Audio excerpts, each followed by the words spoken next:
Hello everyone, this is Melissa and welcome to the OpenSolar Podcast, where we cover the inevitable shift into a world powered by sunshine. That's right, Melissa. Hey everybody, I'm Sophie and we're going to cover the people, the technologies, the policy, everything that's contributing to the acceleration of solar adoption. We call it the S-curve. Hi, I'm Birchy and we're delighted to have you along for the ride, so let's get into it. So welcome back to the OpenSolar Podcast. This is where we like to meet the extraordinary people who are driving this transition to clean energy in the OpenSolar community and beyond. And today we're joined by Liz Cammack, who I have to say is one of my favorite people in solar globally, one of the leading lights of the UK solar industry. Liz, thanks for joining. Thanks, Birchy. I'm feeling the love. Feeling the love, good. Well, that's what we want because, it's spring, the sun's coming out, and hopefully there's lots of love flying around. So let's get started. Before we get into some of the fun industry stuff, why don't you give us a quick flavor of your background, your childhood? Where were you born? Where were you raised? And how did you end up getting into solar? Well, I'm a Yorkshire lass, born and bred, and still living Yorkshire. Our paths have crossed a few times over the years, haven't they, Birchy? So despite me being in Yorkshire and you being I think you were in San Francisco when I first came across you, it was inevitable, I think, that we were to meet because we have so many people in common. And I know when I first entered the solar industry and I was part of Zenex Solar, who were a solar distributor in Yorkshire, I was one of the co-founders of Zenex. And we decided early on, probably in around 2011, that we should explore setting up in the US as a distributor over there. So I made a solo trip. I think I started in LA and then travelled to San Fran and went to your offices, unbeknown to you. And you, of course, you were in an ivory tower somewhere, so you were never going to come and spend time with me. You were already changing the world, and I was just starting. But of course, my old school friend Patrick Crane was your, I think, CMO at Sungevity at the time. So I was in your office with Pab, discussing how maybe I could get involved in the market in the US. And unbeknown to me, you were going to be such a big part of my future career and rolling solar in the UK in years to come. But you were probably in an office next door. I probably was. Didn't meet you that time, but I think I've had plenty of time since, thankfully. Yeah. So what year was that? How long ago was that? Around, I don't know, somewhere between 2011 and 2015. So we've got lots of places that our paths have crossed. But you asked about me as what do I do outside of the industry? Well, I've got a young family. Actually, they're not young. I'm fooling myself when I say that they're young. I've got 3 sons who are 16 to 29, and then my husband has got 2 boys as well. So we've got 5 boys between us. So outside of the solar industry, I'm a mum, spend a lot of time on the rugby touch line.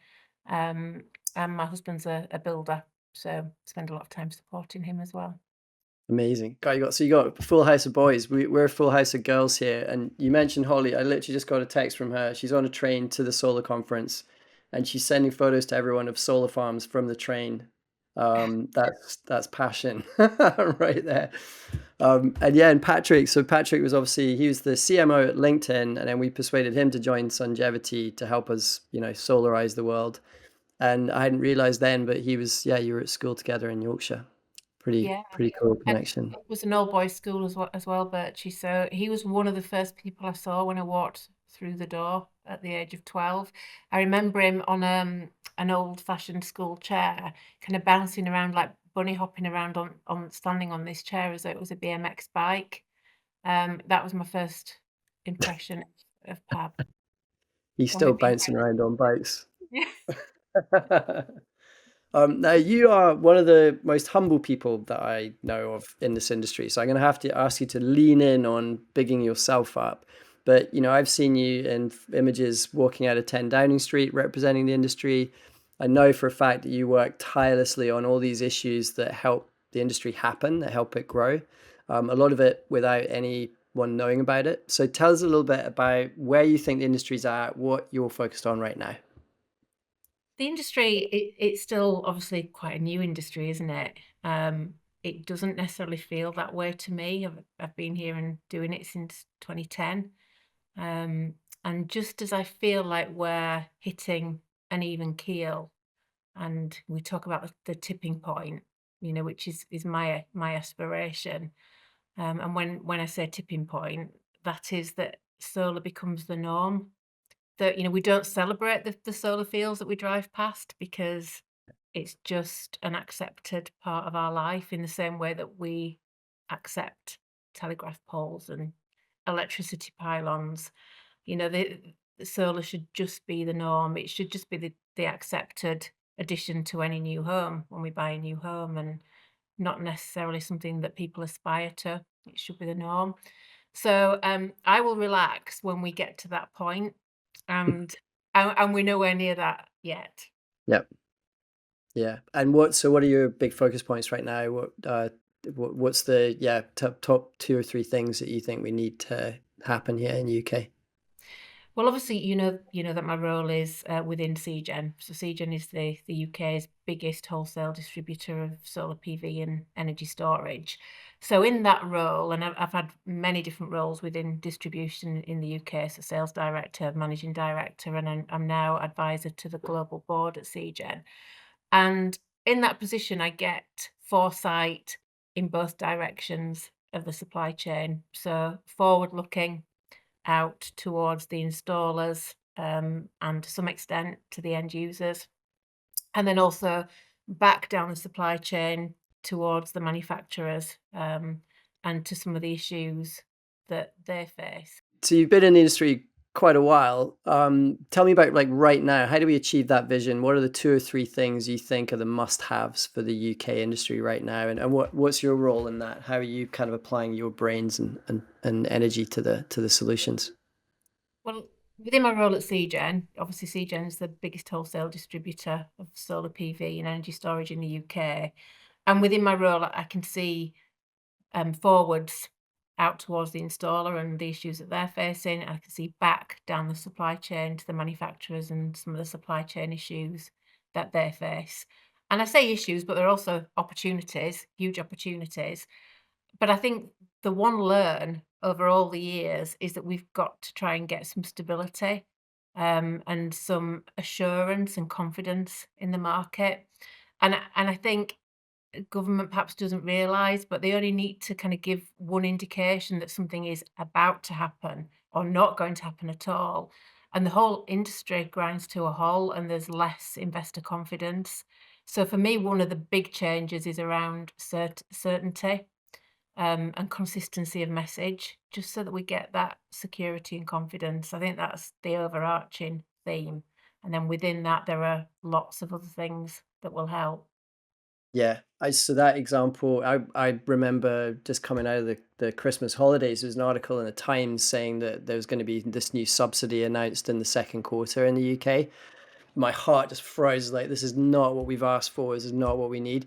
I don't know if you've seen, like, WA in Australia announced this future support mechanism, and it's frozen the market. So all these small businesses, no one's going solar or adding a battery because, and they didn't need a subsidy. So it's a really, that lack of consistency and the sort of promises of different things happening in the future they're really dangerous, right? It's a false start, and even if it's going to be genuine, we just don't want a 6-month warning of something like that, because everything stops. Things have got to be thought through well and managed and launched properly with an execution plan and a pathway to get there.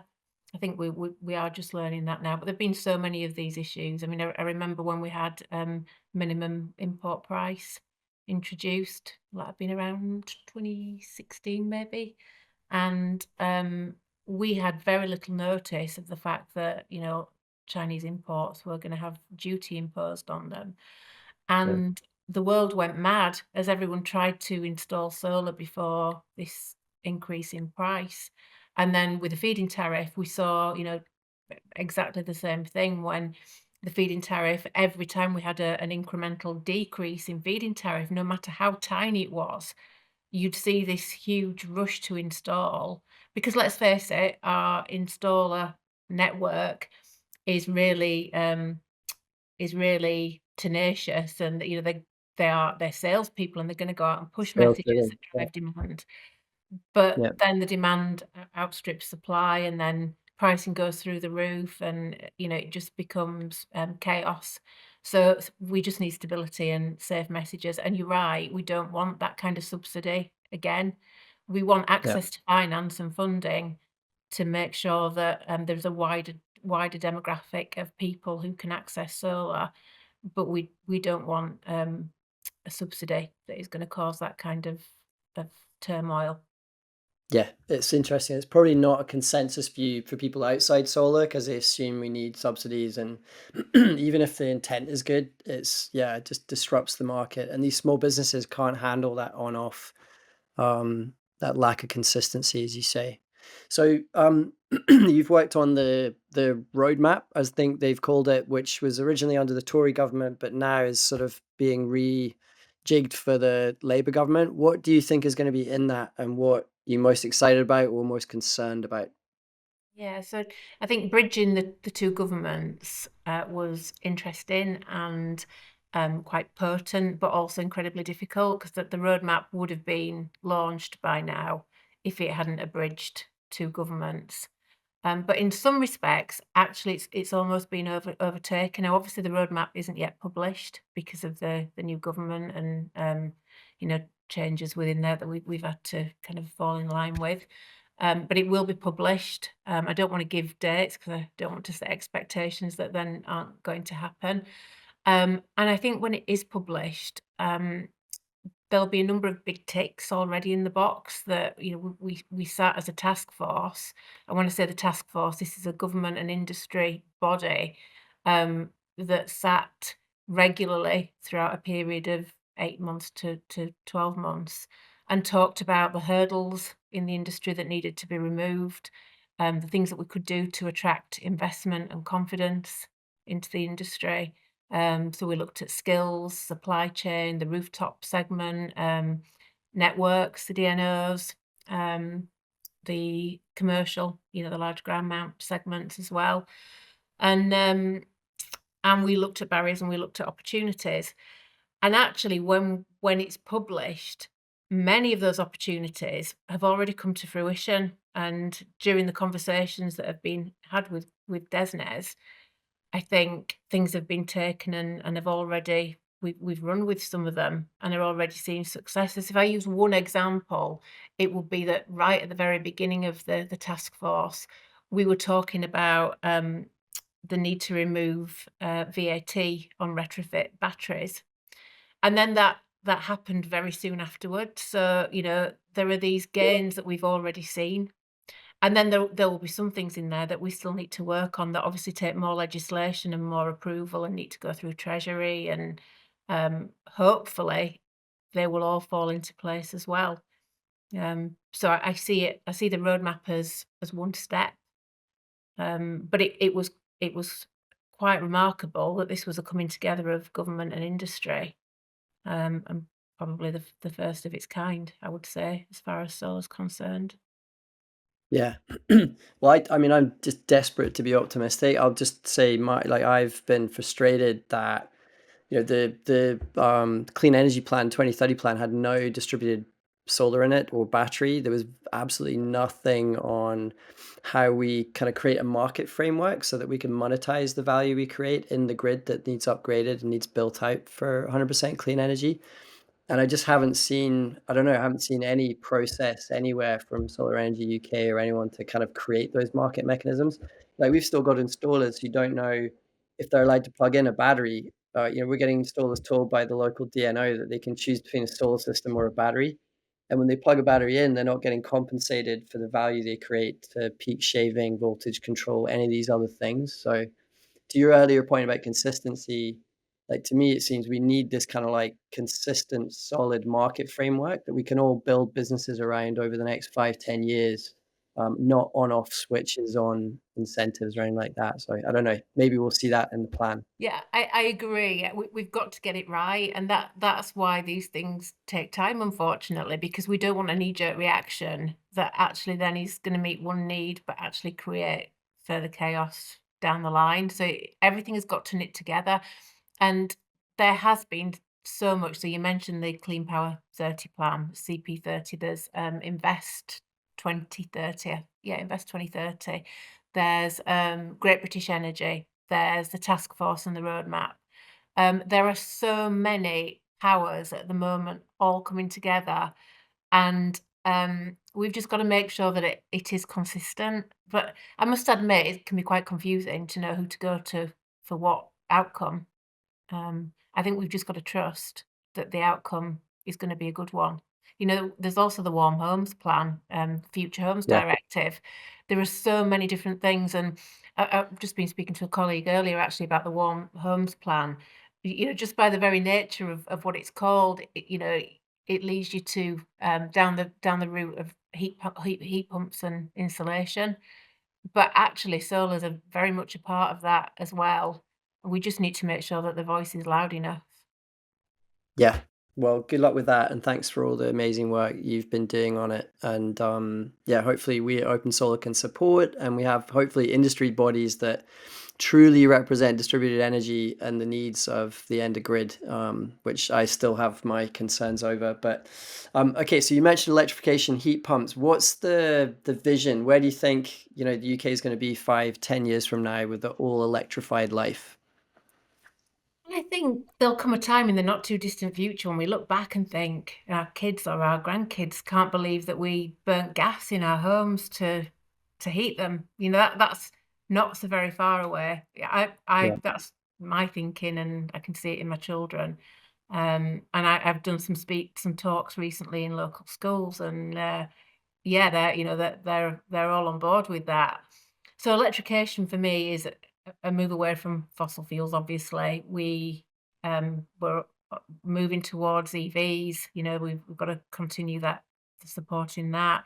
Yeah, I love heat pumps more than solar because they're a little box of magic. Who would think that you can take cold air, cold energy, and turn it into efficient heat? It's unbelievable. So I've got a ground source heat pump in my house. I've also got an EV, and I've got 30 kilowatts of solar and battery storage. And I am one of those people who sits and watches the app. I only put the washing machine on in the middle of the day and the dishwasher on in the middle of the day. I've got the EV charger set up on eco mode. And probably for the last 4 weeks, we have not been using anything from the grid on a good Amazing. day. In March, it's Yeah, incredible. yeah. And God, I take such pride in that. It's a Yeah. fantastic feeling. We've got to share that feeling, haven't we? Yeah, 100%. Totally agree. I've almost got exactly the same kit as yours, and I just love this idea. You get 3 to 4 times as much heat energy out as electrical energy in. It's just this magical gain from the joys of physics, and all powered by sunshine, we hope. And so what do you think the role of the contractor is? So we've got, how many contractors do you think there are in the UK, and how many, customers are you seeing growing, and what do you think their role is in the transition over the next few years?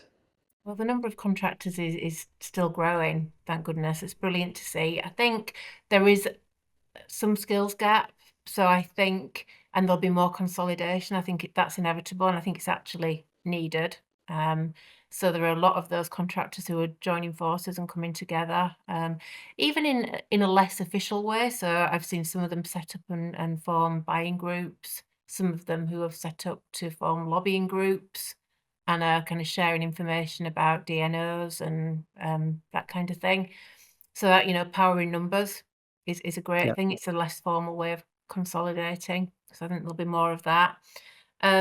The market is dominated by a few big players. I think that's more the case in heat pumps than in solar. And I think we've got to support both ends of the market. So we need those big players that, they are out there making a lot of noise, spreading the right messages, and, doing it in a highly professional and quality way. And the more noise that is created, then the more of a what's the word I'm looking for? The more of kind of a tailwind. The more of a tailwind there is Yeah. for the long tail, i.e., the contractors to get on board and follow, and we'll reach that tipping point sooner.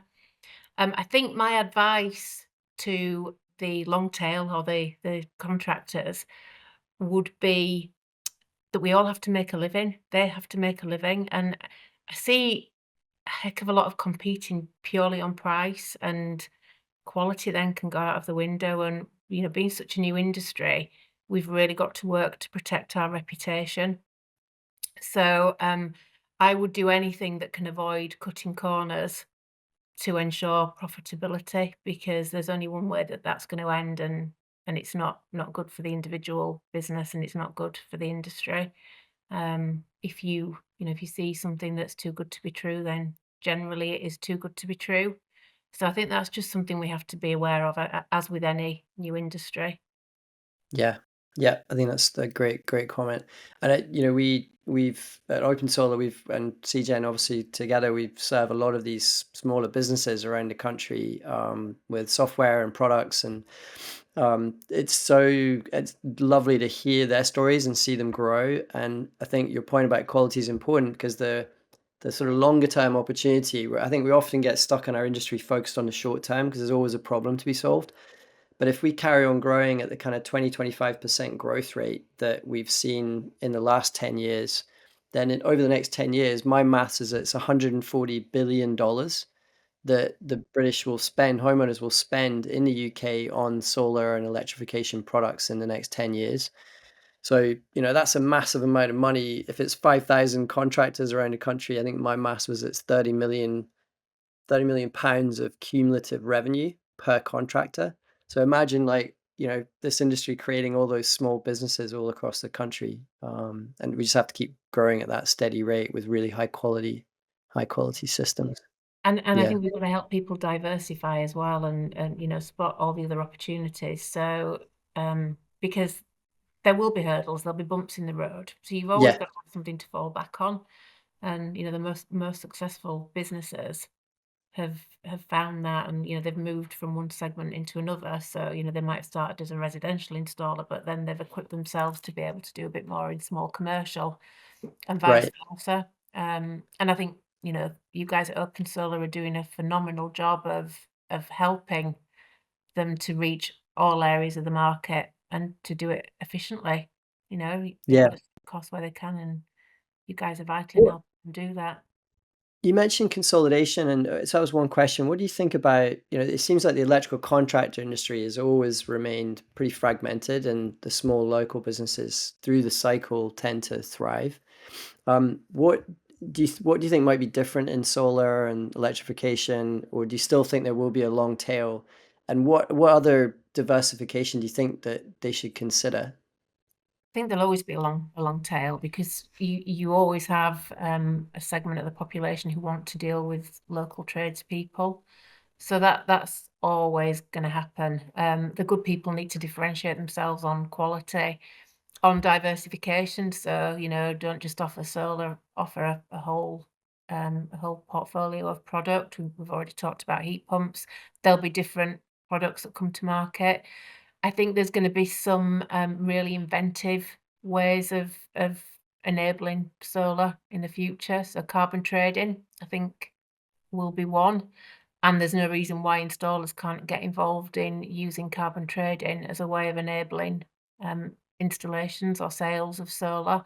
In the same way that I see that the network of installers out there, that they're so inventive and resilient that when we had the end of the feed-in tariff and pre the real hike in energy prices, they really did a good job of going out and selling the concept of being EV ready. So they, even people who weren't yet ready to buy an EV, they were going out and selling this idea of get battery ready and EV ready, and they were installing hybrid inverters and EV chargers for when the home was going to have an EV charger. And then on the back of that, they were installing solar. So these things became a real enabler for solar. Yeah. And and I think carbon trading has the potential for that as well. And there'll be other things that I Yeah, don't know about yet, and you don't know about yet. yeah, it's just such an evolving space, isn't it? It's amazing. Well, yeah, it's a great place to be employed and be part of. So before we wrap, do you want to maybe just say a bit more about what CGEN's up to, what the company's mission is, and what you're trying to achieve over the next few years with all these customers? Yeah, definitely. Well, we're expanding as always. So, just as I've said, no one can stand still in this industry. You've got to diversify. CGEN is no different. So we're expanding into other territories. Poland and Sweden are our two most recent branches, and that will continue. We've also grown our portfolio. So, we've always been known as the wholesale distributor with the most important manufacturer relationship. So, we only deal with tier one bankable manufacturers for no other reason than that we know they're going to be around in the long term to support our customers. It's too much of a risk to deal with someone who doesn't have that presence and that bankability, and we don't want to pass that risk on to our customer base. So we are diversifying. We've recently added heat pumps into our portfolio. That's quite a tough market for us, if I'm honest, because of what I said previously, that market is really dominated by a handful of really big players.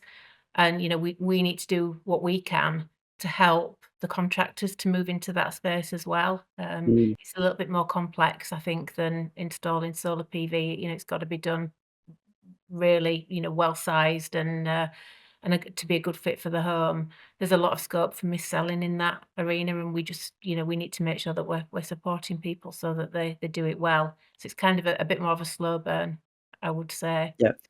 And then we are constantly developing our people. So, we need to make sure that we've got the best team in the industry without doubt, and we've just got to enable them to continue to grow and to flourish. So it's a good place to be right now. Amazing. Cool.